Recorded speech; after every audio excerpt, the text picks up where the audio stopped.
அருணாச்சலத்திலுரு கருணாகர பரம அருணாரவிந்த பதமே அருணாச்சலத்திலுரு கருணாகர பரம அருணாரவிந்த பதமே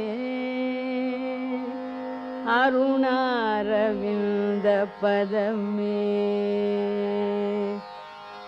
அருணாச்சலத்திலுரு கருணாகர பரமல் அருணாரவிந்த பதமே அருணாச்சலத்திலுரு கருணாகர பரமல் அருணாரவிந்த பதமே பொருநாடும் சுற்றமொடு வருணாதி பற்றியுளம் மருளாடலன்று இதமும் பொருநாடும் சுற்றமொடு வருணாதி பற்றியுளம் மருளாடலன்று நிதமும் பெருநாடுளத்தினில் நல்லருணாடி நிற்கும் அவர் இருள்நாசமுற்று புவிமே பெருநாடுளத்தினில் நல்லருணாடி நிற்கும் அவர் இருள்நாசமுற்று புவிமே தருணாருணக்கதிரில் அருணாளுற்று சுக அருணாலயத்தில் எழுவார். Om Namo Bhagavate Sri Ramanaya. Bhagavan Sri Ramana It has been 50 years since the Mahanirvana of Bhagavan Sri Ramana Maharshi.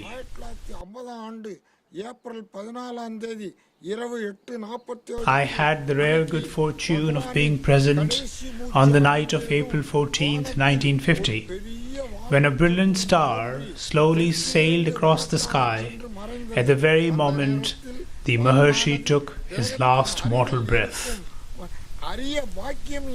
Even more than this, my destiny has been uniquely connected to the Maharshi from my birth.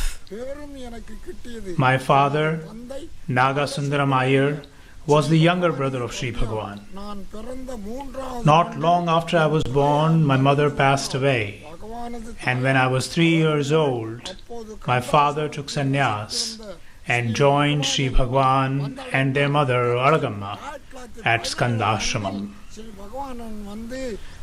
I was then lovingly raised by Bhagavan's sister Alamelu and her husband Sri Pichu Iyer.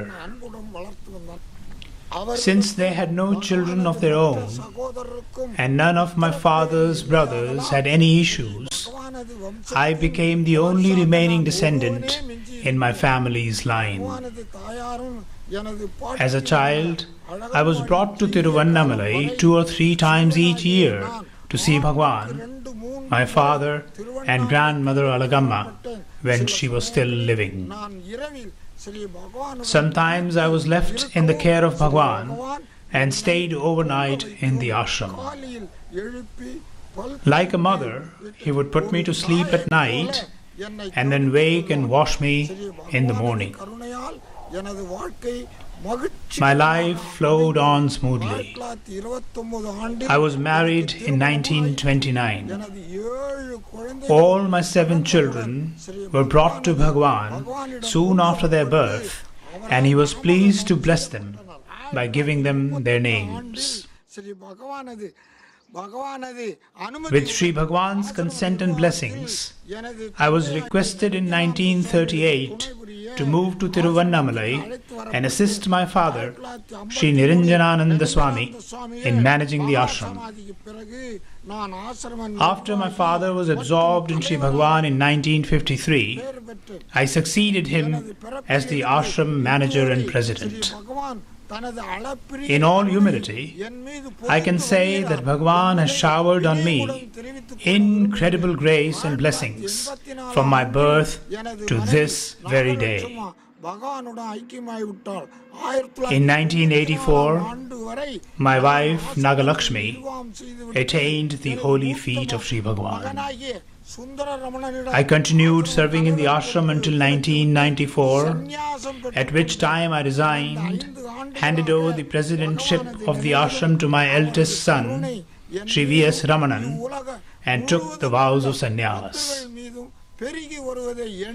I now live a quiet life in the ashram, remembering the holy presence of the Master and thanking him for his innumerable blessings on me and all his devotees the world over. After the Maharshi's Mahanirvana, we published many reminiscences about Bhagavan, written by devotees who moved closely with him. These books are a valuable testimony to the ever-present divine personality of the Master. What you are now about to see is yet another testimony to the living presence of Sri Ramana Maharshi. You will hear from the lips of those who had the wonderful privilege of living under the watchful, loving eye of Sri Maharshi, who was perhaps the greatest sage of the 20th century. I have known these devotees since I came here in 1938. We were like one family, and Bhagavan was our father, mother, our everything. Annamalai Ramana Sharanallathu மற்றும் ஒரு சரணில்லை நமக்கே. He continues to attract sincere devotees to him from all over the world, as he lives not only in Sri Ramanasramam but in the hearts of all. Annamalai Ramana Sharanam Yana Adiyargarul Annamalai Ramana Sharanallathu மற்றும் ஒரு சரணில்லை நமக்கே. ரமண சரணல்லது மற்றும் ஒரு சரணில்லை நமக்கே.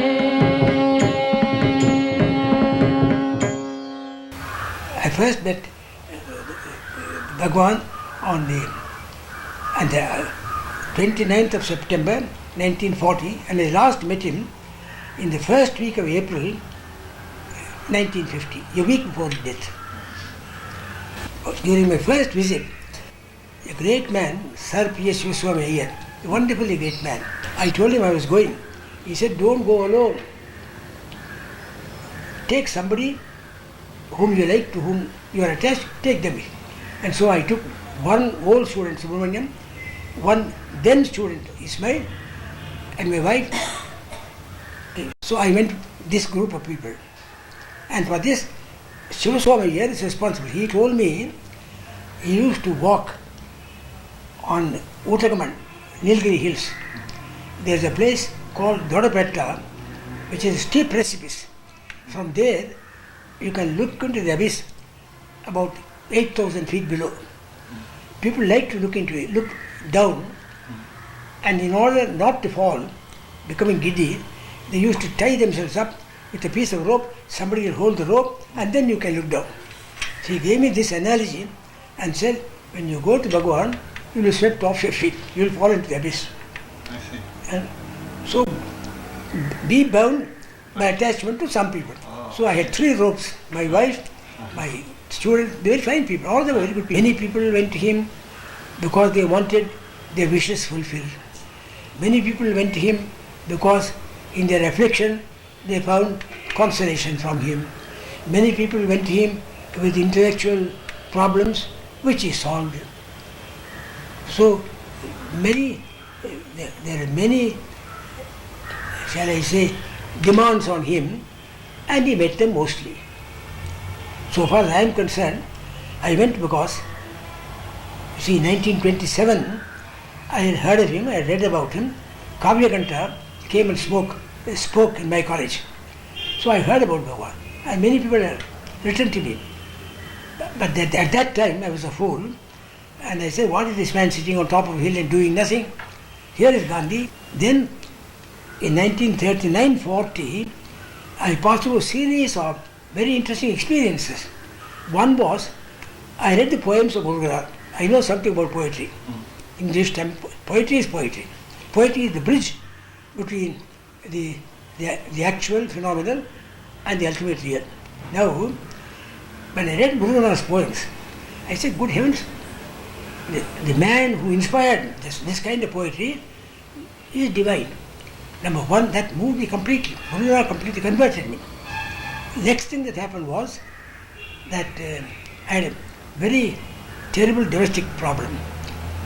A niece of mine had broken away from her husband, and various things happened. Good people, all good people. And I did not know what to do. I didn't want them to quarrel. They're both good people, but they parted, they married again, that's another story. You take it casually in America, we don't. So this thing happened. Then various things of the... most important of all, I used to spend my vacations in Bangalore. Now during that vacation, that is April 1940, a famous Pandit, Sanskrit Pandit, great Sanskrit Pandit, systematically taught me the Brahma Sutras. Then I could see that behind this apparent laziness of Bhagavan was something very profound. And that man said, this is not mere theory. You go to Tirunamlai, you see the man. So when a brigade scholar told me Bhagavan is. Another very interesting thing was, you must have heard about Douglas Ainsley. Douglas Ainsley. He came to Madras. I was in Presidency College. I took him around because I myself a great admirer of Dante and Croce, Benedetto Croce, philosophy of the aesthetic, practical history. He was a great favorite of mine, and he knew Croce personally and translated. And so after I spent a week with him, taking him to various places and so on, he casually asked me, have you seen Ramana Maharshi? Now here is an Englishman steeped in Italian philosophy telling me about Ramana. So I said, I should be ashamed. I was ashamed. Then I reported to Swami, I'd like to go. He said, don't go by yourself. Tie yourself in many bonds. Then I did. I'm still tied up. I haven't the courage to run away from her. You see, many people tell you, go to the Himalayas. Bhagavan is here. So all these things, so to say, compelled me. And all my problems are solved in 5 minutes. As I say again and again, in his presence, I felt like a little baby in its mother's lap. How to explain this? Just happiness. No intellectual troubles.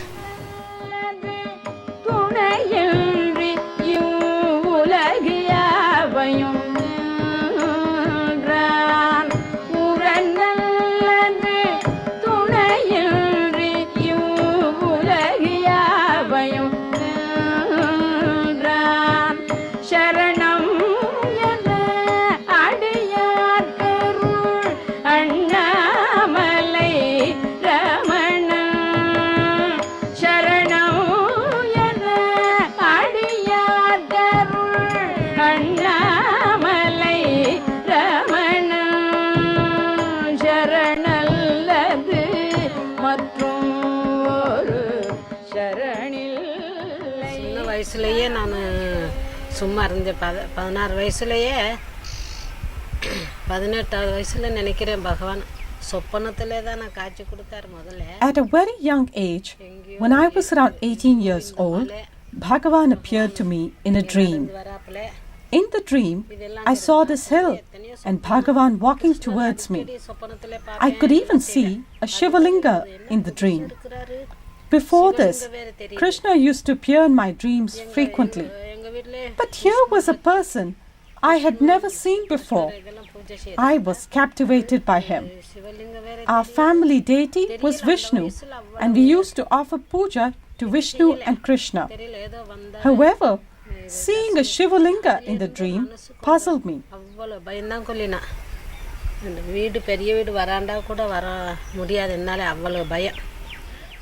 At that age, I could not comprehend the dream.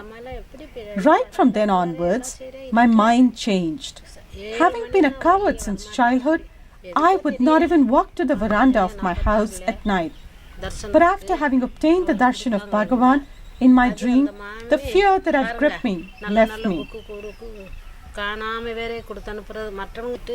It was only at the age of 20 that I got a book on Bhagavan. It was the Ramana Vijayam, written by Sudananda Bharati. At the mere touch of the book, I lost body consciousness. My whole body became numb, and it was with great difficulty that I managed to come back and sit next to my friend. Noticing my plight, she commented, "You should not read all sorts of books. Your family members would be cross with you. You don't need to read such books at your young age. A little bit of reading may be fine, but not spending all 24 hours with such books."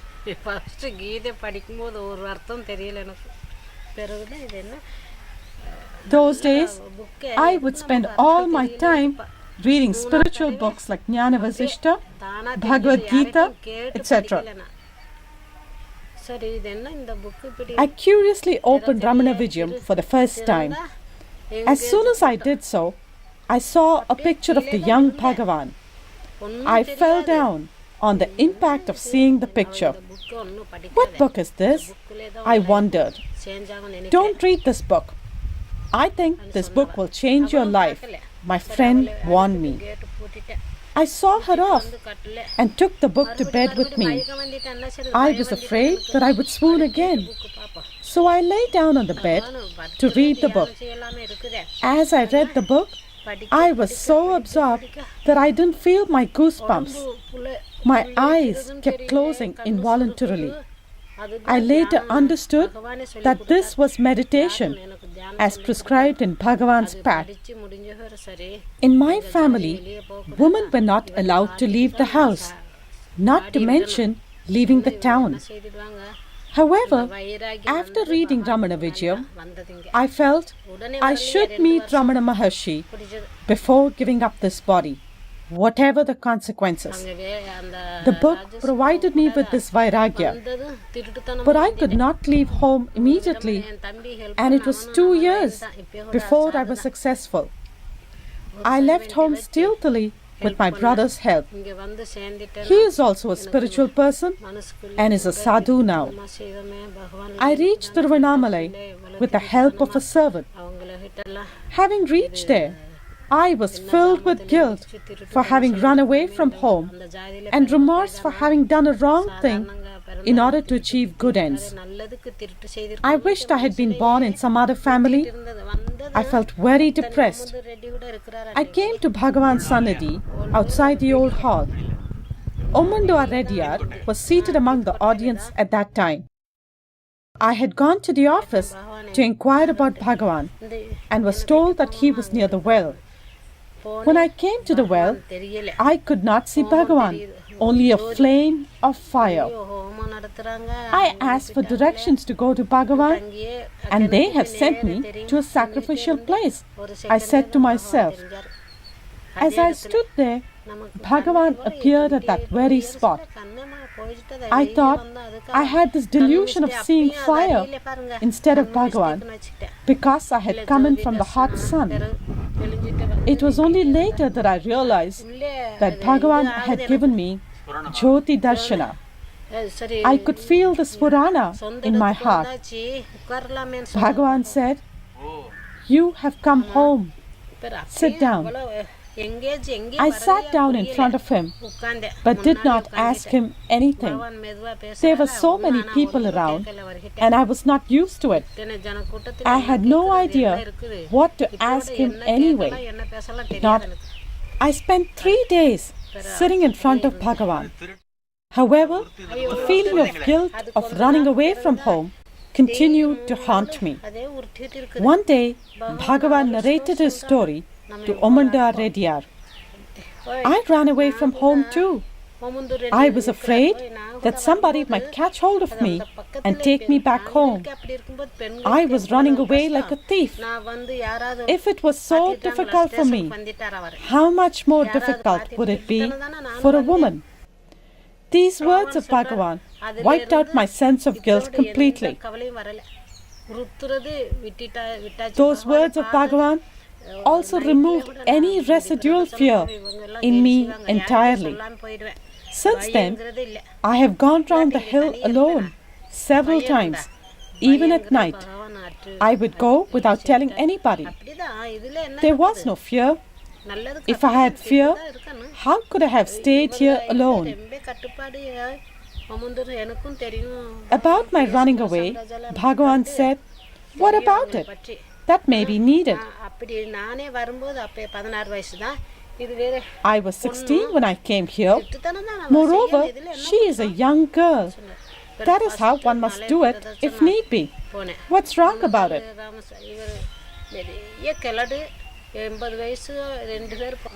At the time of Bhagavan's Mahanirvana, I was at Rajapalyam. That night, at the same time, I saw a beautiful blue light going up in the sky, and I knew Bhagavan had left the body. I did not want to live after that, and so I started to fast, hoping to drop the body that way. For 5 or 6 days, I did not touch food. But during that time, I had several visions, and in one of them, I was taken inside a cave on the hill and saw rishis performing yajnas. Sri Bhagavan was seated there. Bhagavan said, "Why are you crying? Why this anguish? You say that I have gone away, but where have I gone? I am here. Can you not see me?"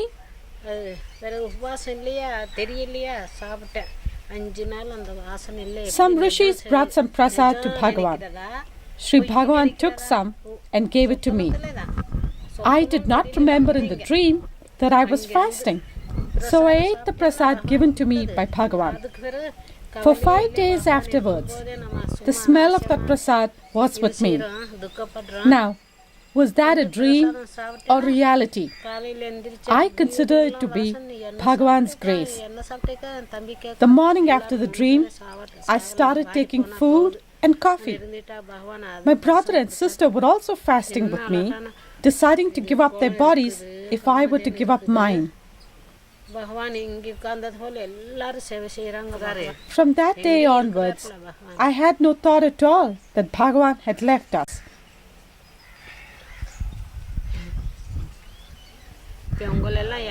He is all-pervading. I felt no more sorrow in my heart. He is here too. See how we all are gathered here. What have we done to deserve this?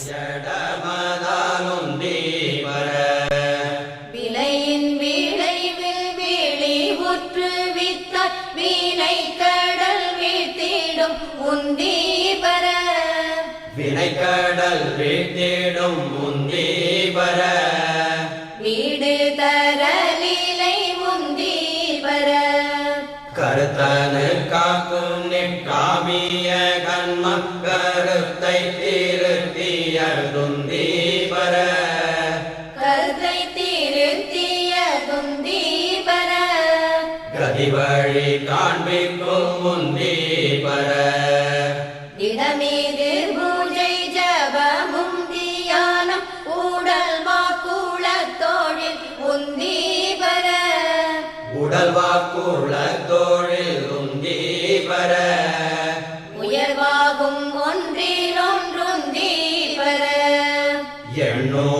யாவும் இறையுருவாமென எண்ணி வழிபடல் உந்தி வர எண்ணி வழிபடல் உந்தி வர ஈசனர் பூசனை உந்தி வர வழுதலில் வாக்குச்ச வாய்க்குஜபத்தில் விழுப்பமான.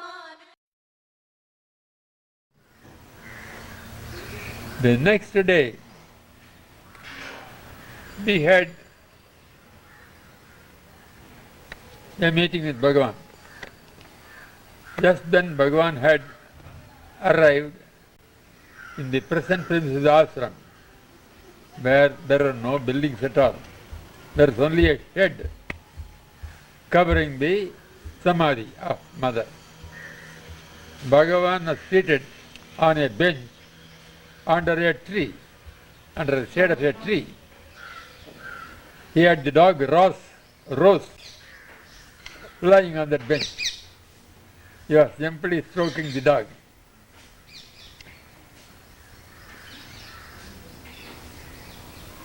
I wondered, among us Brahmins, the dog is an animal whose touch will defile the purity. A good part of my respect for the Maharshi was gone when I saw him touching that unclean animal. For all its cleanliness and neatness, it was unclean from the Brahmin point of view. I had another question. I was then an agnostic. I said, nature can take care of itself. Where is the need for a creator? What is the fun of writing all these books, telling cock and bull stories, which do not chant the search of reason? I wanted to put in straight question, whether there is a soul, whether there is a God, whether there is a salvation. All these three questions are included in one question. Well, sir, you are sitting there like this. You are sitting like this. I can see your present condition. What is your next sthiti? The word in Sanskrit sthiti means the state or condition. What is your future state? In Sanskrit, it means sta, tit, to stand. That is the posture, the stand, to stand. Maharshi did not answer the question. Oh, you are taking shelter under this glum, indifferent silence from answering an inconvenient question. The thought flashed in my mind. Simultaneously, I felt as if I had a bomb exploding under my seat. The Maharshi exploded. Sthiti. What do you mean? What do you mean by sthiti? I was not prepared for that question. Oh, this man is very dangerous. He is dangerously alive. And the answer with proper care. So I said, if I ask him about the body, it's a useless question. The body may be burnt or buried. What I wanted to ask him about is the condition of something within the body. Of course, I can recognize a mind inside of me. Well, I was out to say about the mind. But if he puts the question, what is mind? I was prepared to answer. All these were passing across my mind. As I was looking at him, he was looking with a fierce look. I questioned, what is mind? Of course, Mind is made of thoughts. What are thoughts?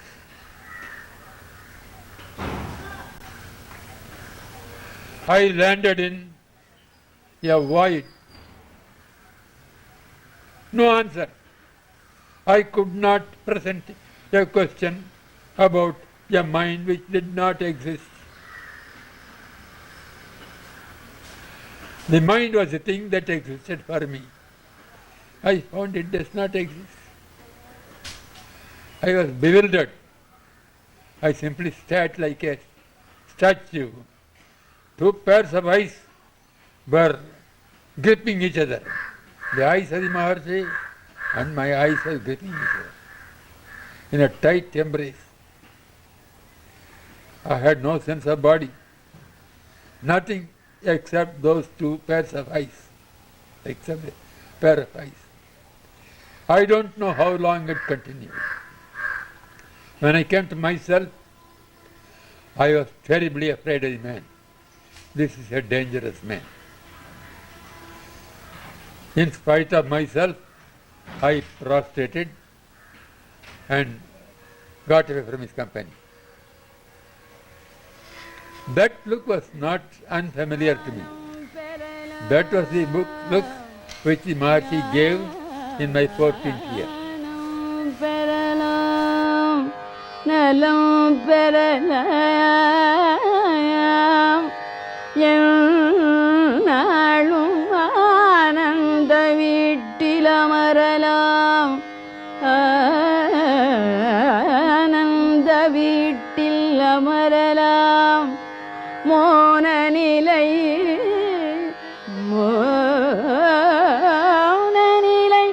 கற்றுள்ளார் தேடும் கதி ரமணர் கண்ணோக்கம் பெற்று நாமாடப்பெறின்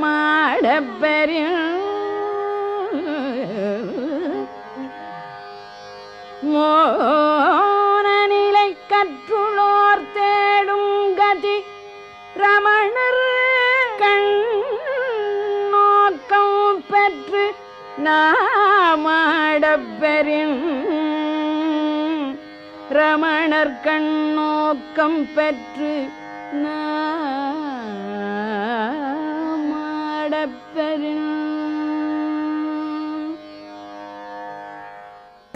அதனால என்னம்மா போனா போச்சு நோடுதுறோம் அப்படின்னு சொல்றோம். இப்படி என் லைஃப்ல பிகினிங்ல எல்லாம் This incident took place after Bhagavan had moved to the new hall. During those days, the front row closest to Bhagavan was reserved for the important people. Although Bhagavan did not know about it, there was a specific unspoken seating arrangement, and others who occupied those places would even be asked to go and sit elsewhere. On this day, the front row was empty. Rani Majumdar and myself were sitting by the window at the end of the hall.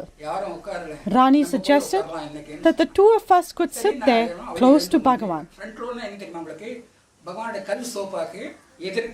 I agreed. The front row would begin at the pillars closest to Bhagavan's couch. No one could sit right beside the couch in order to give people room to move about.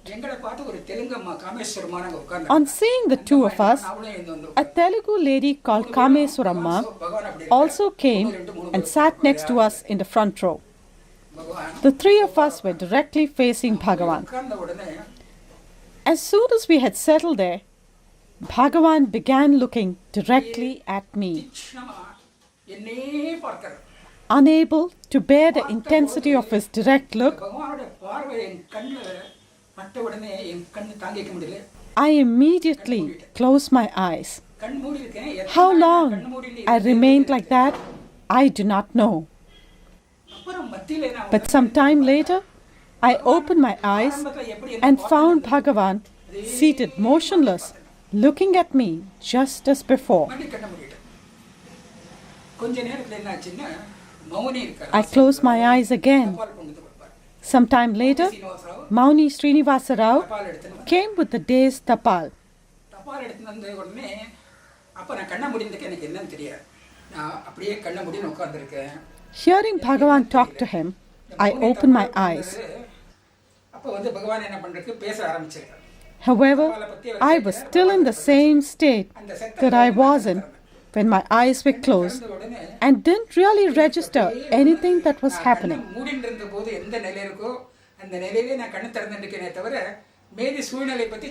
After attending to the tapal, Bhagavan got up to leave for the Goshala.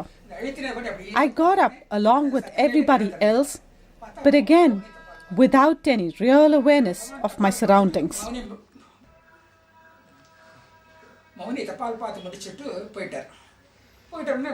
Kameswaramma, who was sitting next to me, hugged me and said, "Kanakammal, you are extremely fortunate. Ever since you sat there, Bhagavan has continuously been looking directly at you until Mauni got the tapal."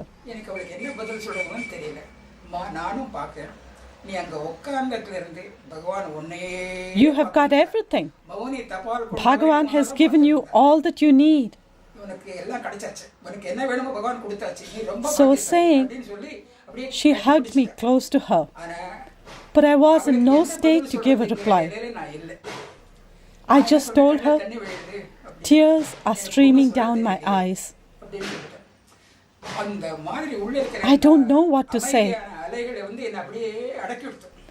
The waves of peace coming over me kept me from talking. Hridaya kuhara madhye kevalam brahmamatram yahamaham sakshat atmarupena bhati hridi vishamanasa swam chinvata majjata pavanachala nirodhat atmanistho bhavatvam.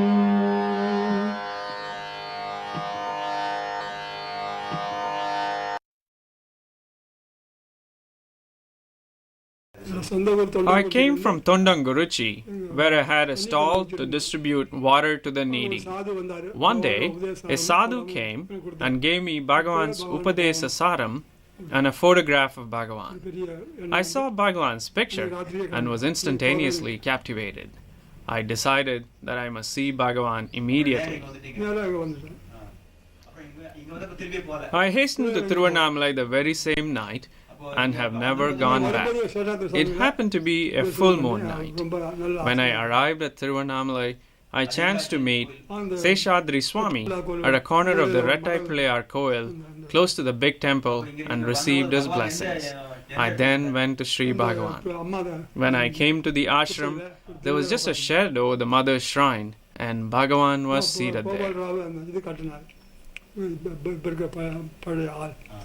One day, after completing the construction of the ashram dispensary, I was feeling tired and was reclining against a wall of the dining hall. Bhagavan came up to me and said, "I'm afraid to even look at you." I asked him why that should be so. He said, if I would just look in one direction, you would construct a structure there. This was of course in jest, but it also meant that I could understand Bhagavan's subtle instructions and follow them meticulously. This was great appreciation showered upon me by Sri Bhagavan. Once I was about to construct some steps when Bhagavan gave me a beating. I was asked to repair some steps behind the dining hall. In those days, money and materials were scarce. I asked Ramaswami Pillai to get 3 or 4 measures of cement. Now, in Tamil, the word padi stands for both measure as well as for steps. Bhagavan asked me how many padis, meaning how many steps I was constructing. I thought he wanted to know how many measures of cement I was ordering. Bhagavan gave me a playful slap and said, "I'm asking about 1 padi and you're answering about another."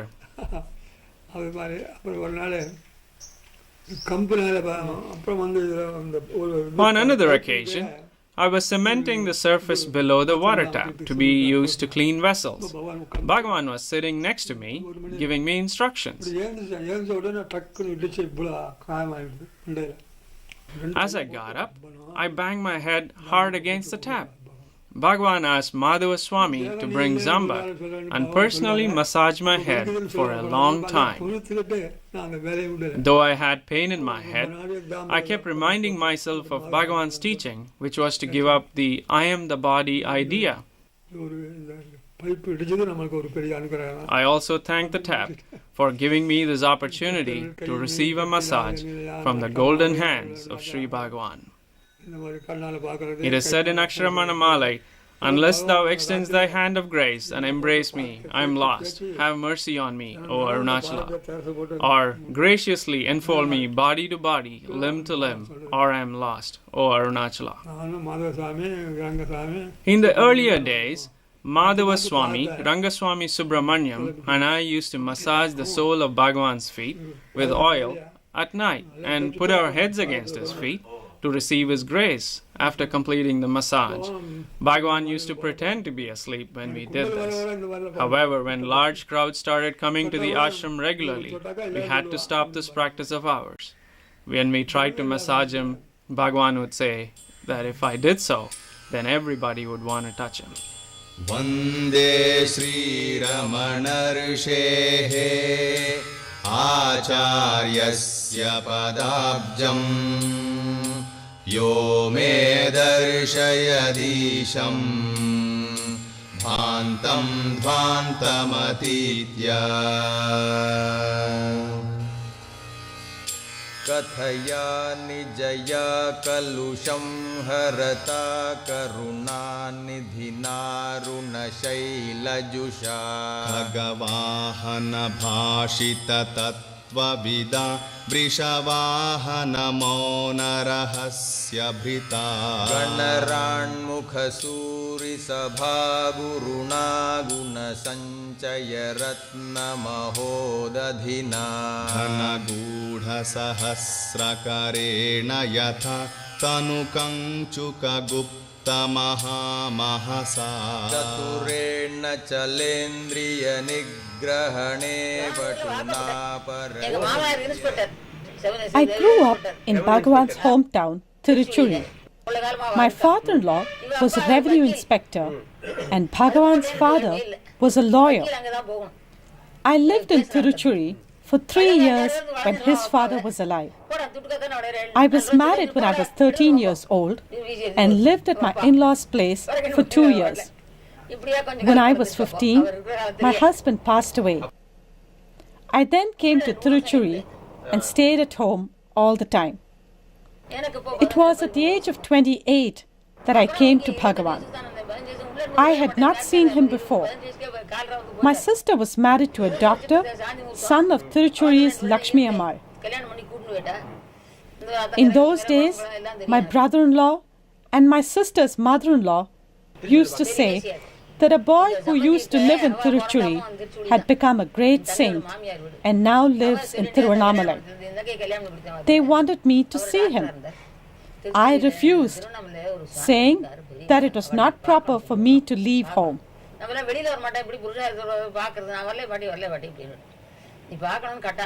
Finally, they persuaded me to come here in 1928.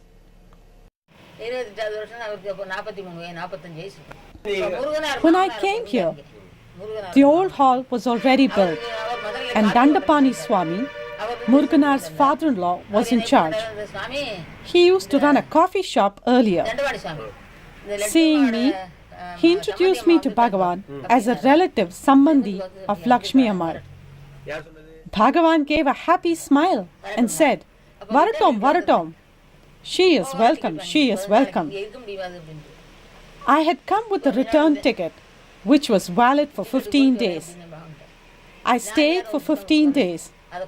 When I took leave of Bhagavan, he handed me a copy of Who Am I? While I was here, I had my periods, so I had to be away for 3 days. Tennamma, the kitchen help, was preparing special food for me. She was grinding the chutney when Bhagavan came into the dining hall, and seeing that, asked Annamma what she was doing.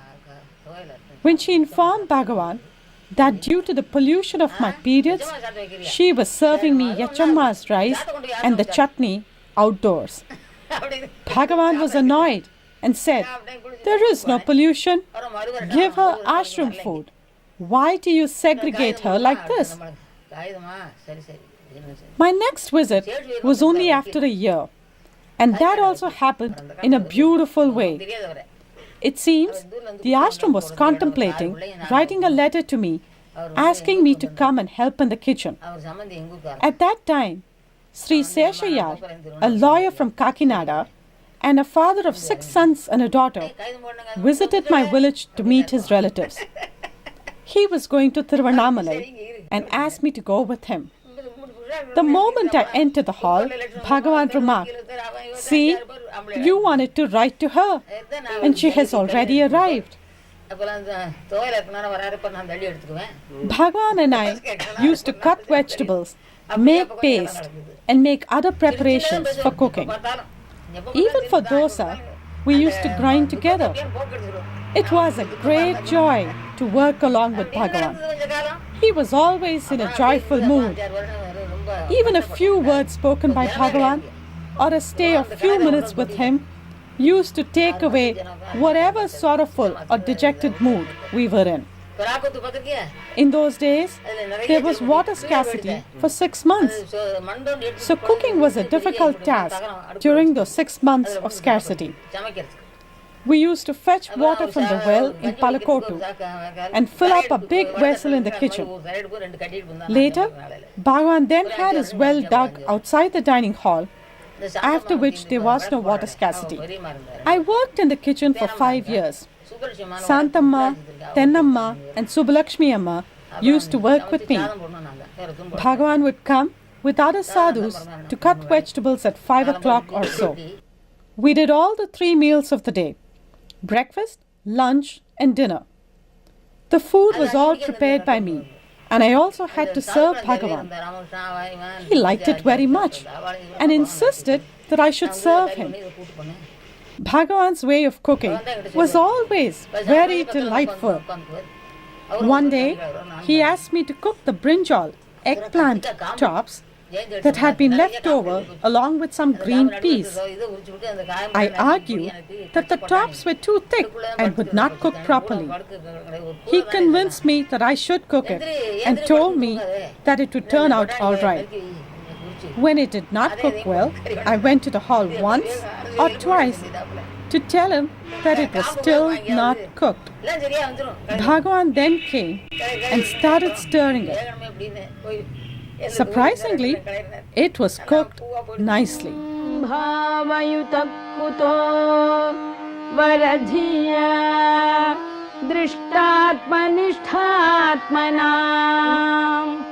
Swakham spurtitaya arunachala shivah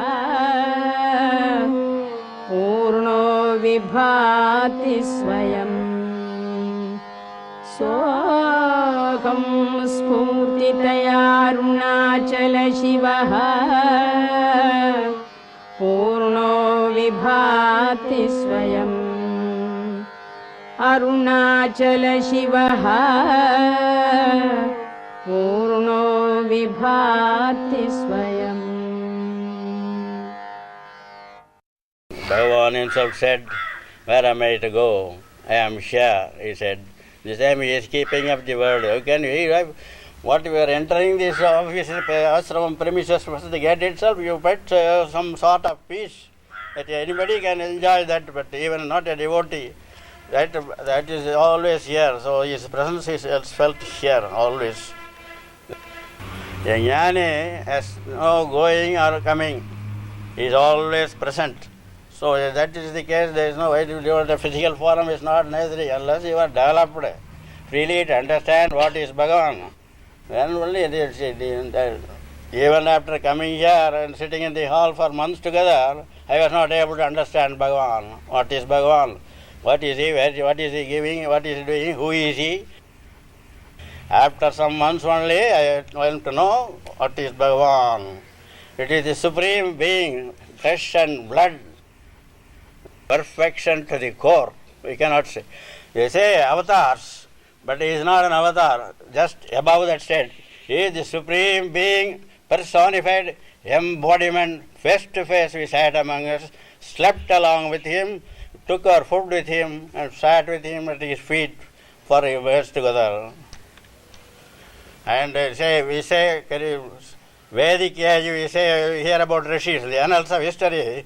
We do not hear anything about such a great sage. He is the greatest sage of our time. In Vedic age also, there were rishis.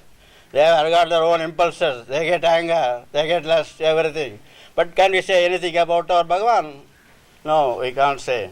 And also Mr. Chadwick told, if at all there is anybody fit to express the greatness of Bhagavan, it is Bhagavan himself.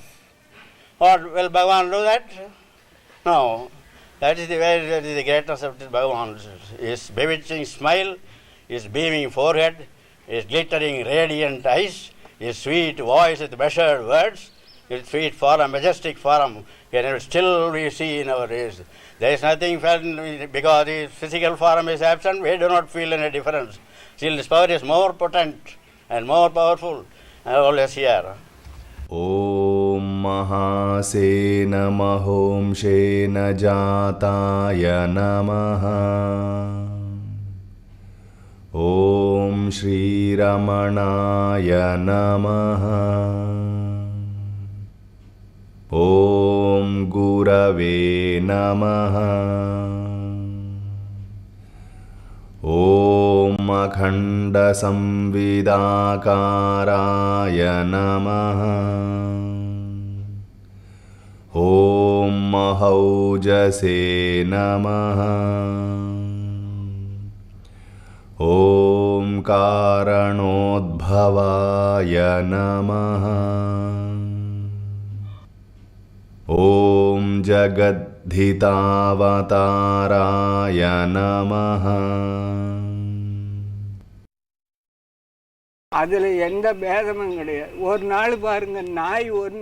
There was a lame puppy in the ashram, small and black. It would eat anything that was offered. Anantanarayan Rao, a devotee and a veterinarian, was asked by Bhagavan to take care of this puppy. In the morning, this puppy would be given idlis for breakfast. It would then relieve itself in front of the ashram office and create a nuisance for people there. When I was informed of this, I was angry at the dog and instructed the kitchen staff not to give him idlis. The dog ran to Bhagavan and complained, its tail wagging. When I told Bhagavan that the dog was denied idlis in accordance with my instructions, Bhagavan was annoyed and said, "Oh ho, you're using your power. So many people have used power and have become power mad. Now it's your turn." The next morning, while Bhagavan sat for breakfast, he refused to take idlis and relented only when all of us prostrated before him, begging him to have his breakfast and promising that the puppy would be fed every day. That puppy used to eat even human waste and then come to Bhagavan. He would take his towel and wipe its face and keep the towel under his armpit, which won't be clean till the next morning. When we showed our displeasure, Bhagavan retorted, Yes, you all pretend to be clean. Only the outside is clean. Is the inside clean?" When he said that, we felt very ashamed.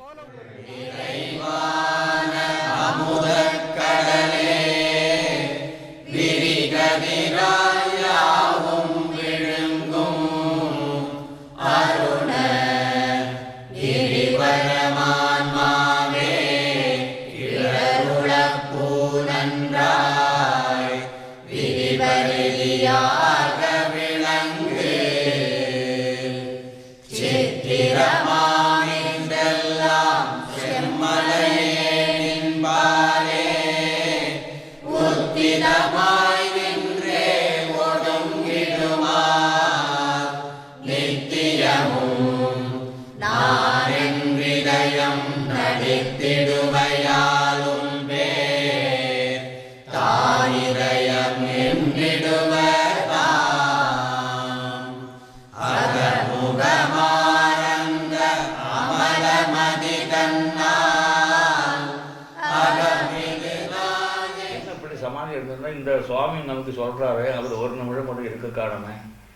I listened to a sadhu lecture on Jnana Vasishta and about the Samadhi state, but he himself was never in Samadhi. I wondered if it was all just mere talk and theory, and whether there existed someone who was actually in the state of Samadhi. When I put this question to the sadhu, he told me not to have any doubts, and that there was a jnani right then in Annamalai who had attained the realization at the age of 16. He hadn't read any Vedantic texts, but was a Mahajnani who had attained the highest state and was always in Samadhi. The sadhu mentioned that he has had Bhagavan's darshan. The moment I heard this, I was thrilled. The name Ramana Maharshi felt like nectar in my ears. Tears welled up in my eyes and my whole body quivered with joy. The urge to go see him welled up in me. In a few days, I set forth to Annamalai. Bhagavan was living in Skandashramam then. I was overjoyed to see the Sadguru. I narrated all that had happened in Malayalam, the only language I knew then, and it was a boon for me that Bhagavan could follow and converse in that language fluently. I told Bhagavan that I had stopped doing japa and that I had not experienced samadhi as described in the Vedantic scriptures and was very confused. I prayed to him for peace of mind. After patiently hearing me out, Bhagavan quoted a verse from Kaivalya Navanitam which says, "If you realize who you are, there is no cause for sorrow." I did not know what was meant by "know who you are."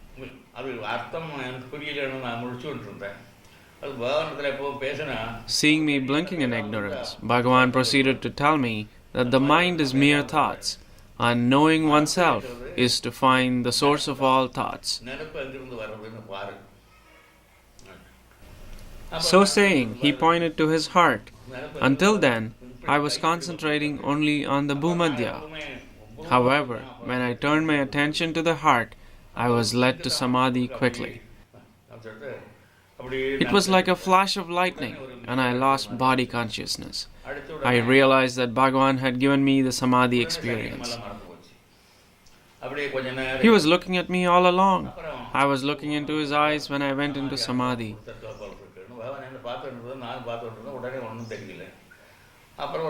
It was then time for lunch. After lunch also I came to Bhagavan's presence. Then by a single look, Bhagavan put me into samadhi again. Thenceforth, I would immerse myself in that blissful state again and again, oblivious of the body. In fact, I occasionally used to touch myself to check whether I had a body or not. I spent a happy 18 days like this at Skandashramam.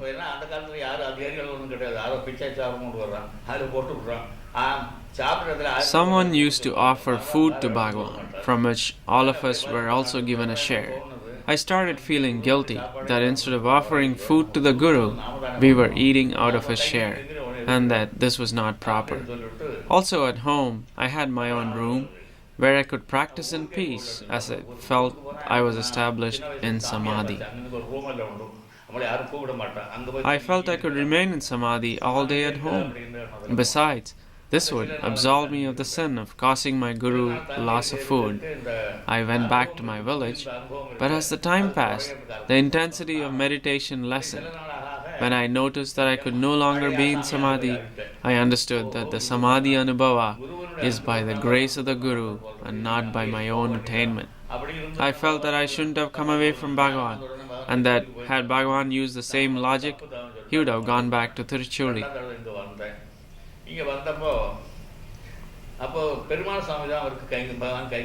When I returned to Skandashram, Perumal Swami was attending to Bhagavan's personal needs, like bringing hot water for him and so forth. Perumal Swami taught me how to look after Bhagavan's needs and entrusted me with that job, as he had to leave for the nearby Kovilur Math to attend some festivities.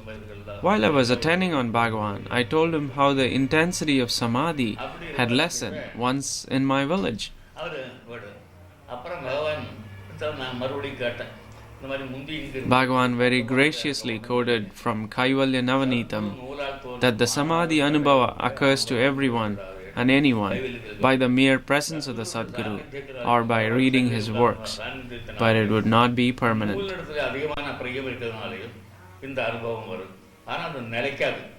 Bhagavan further explained that the state of Sthita Prajna has to be attained by Shravana, Manana and Nididhyasana. Again, he quoted from Kaivalya Navanitam, where it is said that just as one would dig the ground, plant a pole and pack the dirt back in order to secure the pole, one must practice incessantly in order to make the experience of samadhi permanent. Again quoting Kaivalya Navanitam, he said that as long as the duality of the knower and known remains, one must practice. These words of Bhagavan cleared my doubts, and I have been with him ever since, serving him and following his instructions by his grace.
Now I am 94, 95 or 94. This place I am making, but I was living here. What do you think matter whether I live here or there? The practice you practice. Who am I? Who am I? Not where am I or whence am I? Who am I? Leave the other things, don't confuse yourself with other questions. See who you are. Where you are not in sleep, now you have come. Where from you have come, you can see. It's a clue. It's the only way. Bhagavan also has said it somewhere. So you believe in Bhagavan, have absolute faith in Bhagavan and try to practice this who am I. Mind will be easily. That is whether there is no, whether it is a mind or no mind, it is material. But mind is, you realize, you understand what you are, what my mind is. Everything will be clear then. You concentrate, if you want to understand a thing. You focus, you concentrate the same thing introspectively. Introspectively, but it's not you concentrate in the brain. Introspection goes to the heart. That's the difference. It goes directly to the heart, because I is from the heart. From I this. Oh God. Everything ends in I. And all our your literature, your philosophy, your this, everything, all I. I know this. Radha Krishna, yes, I. Whoever it is. But a jnani is beyond I.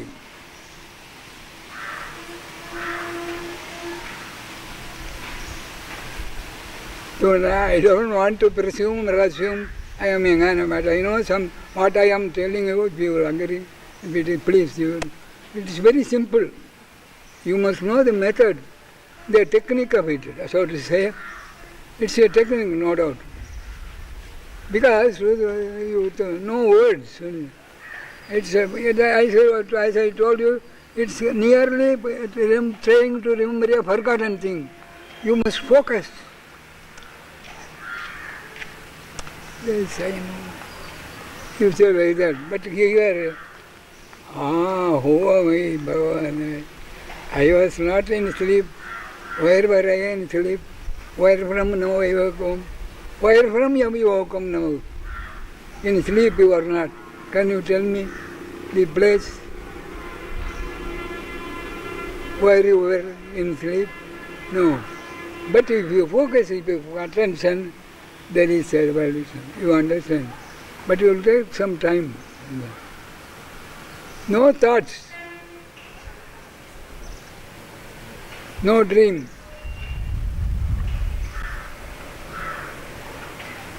Waking is only daydream. Because you have changed so many of your ideas about things. Your opinion or ideas about men and things. What does it mean? If it is real, it must be permanent. But you have changed from your birth or from majority, you have attained your major person. After that you have changed many views, many opinions, many thoughts. Therefore, nothing is permanent. But you are permanent. You are in sleep also, because you know the experience of sleep. It was pleasant, it was happy. You are still, you say, but you must think this. Try. If at first you don't succeed, try again. Don't give it up. But you will get it, Bhagavan's grace. And this Annamalai, don't think it's an ordinary rock or a hill. It is an omnipotent. It has dragged Bhagavan here, so to say, for our benefit. प्रसरतादिता शुभविलोकितं रमणते सकृत् फलतु मे कृतं रमणजन्मिना मयि भवान् गुरुः अभिद आशयस्तव महानुरुः जगदहं पर स्फुरति मे त्रयं सदभिदं गिरा तव विसंशयम् त्वदुपदेशतो गलति संविदा मयि निरन्यया सदहमोर्भिदा अहमियोऽन्तरस्तममलं हृदि अनुभवेम भोस्तव कृपा यदि. He was a being whose advent into this world would bless the earth goddess. There is a line in Sanskrit in Bhagavata which says, Dhanya Bhagavati Yukshoni Mahatam Padachinnita. They put their feet on the earth feels blessed. To my mind, he was one of the most glorious beings that have ever visited this earth.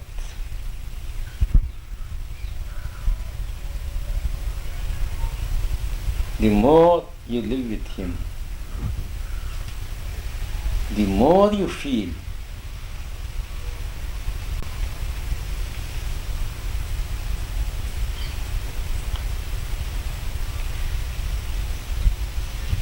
that you have done something in the past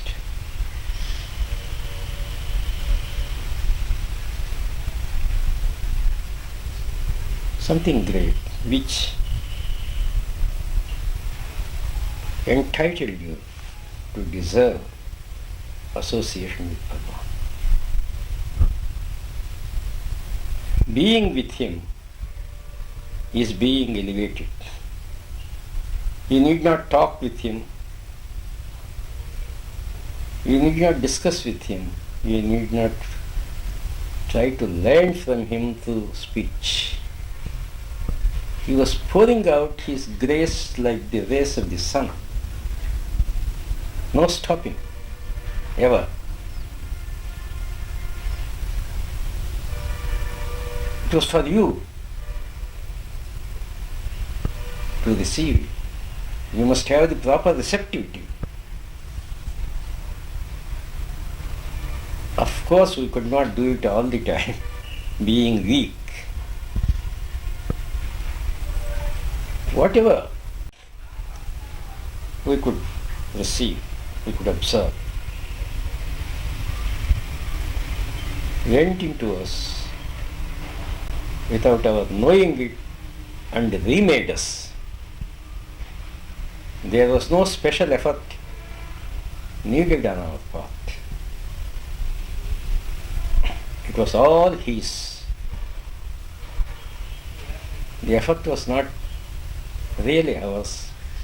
Of course, He had no effort, He had no need of any effort to make. But He was molding us, He was shaping us. If only we did not put any psychological obstruction between Himself and us, like doubting, like mental distraction on our part. Without my effort, Bhagavan's figure comes before my mind, off and down, sometimes intensely. So there is no need for me to revive my memory, as it were, by an effort. It is as if He has occupied my being.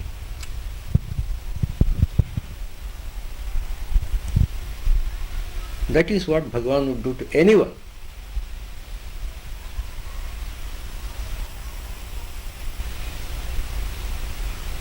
Provided we are utterly sincere. Insincerity would not pay in regard to Bhagavan, however great a person might be.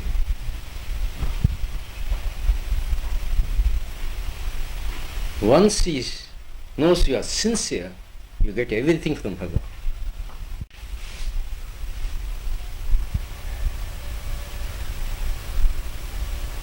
Even now, I do feel He will answer your call, provided it is really sincere. He is here near you, wherever you be, in the heart He is, as the Self. பாராதிகள் பாராதம்மை பார்ப்பான் பரநல்லது பாராதிகள் பாராதம்மை பார்ப்பான் உரநல்லது துணையின்றி இவ்வுலகியாவையும்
மற்றும்